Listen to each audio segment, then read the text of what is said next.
আরে এই রাক্ষসটা এই ছেলেটাকে ছোট করে একটা বোতলের ভিতরে ঢুকিয়ে দেয়। রাক্ষসটা বলল, জাদু মুটকা তুই কোথায় রেখেছিস, তাড়াতাড়ি বলে দে। তখন ছোট ছেলেটা বলে, তুই যদি আমাকে পানি দিয়ে মেরেও ফেলিস তারপরও আমি তোকে জাদু মুটকার কথাটি বলবো না। তখন এই মেয়েটা বলে, এই রাক্ষসটা তো আমার ভাইকে মেরে ফেলবে, তাড়াতাড়ি করে আমি জাদু মুটকাটি দিয়ে দিই। রাক্ষসটা বলল, তাহলে তুই মরার জন্য প্রস্তুত হয়ে যা।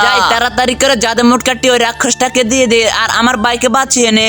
তখন মেয়েটার মাথায় একটা বুদ্ধি চলে আসে। তখন মেয়েটা বলে, হে জাদু মুটকা, তুমি আমার ভাইকে রক্ষা করে তার গায়ে আগুন লাগিয়ে দাও। সাথে সাথে ওখান থেকে বোতলটি উদা হয়ে যায়। আর রাক্ষসটা বলল, আরে বাপরে, এই বোতলটা কোথায় চলে গেল? এই কথা বলার সাথে সাথে তার গায়ে আগুন লাগিয়ে যায়। আরে বাবারে, এই আগুনটা কোথা থেকে লাগলো? তারপর ওই রাক্ষসটার হাত থেকে তার ভাইটা মুক্তি পেয়ে যায়। তখন মেয়েটা বলল, এই জাদু মুটকাটি আমাদের বিপদের বন্ধু। ভিডিওটি ভালো লেগে থাকলে লাইক করে চ্যানেলটি সাবস্ক্রাইব করে দাও।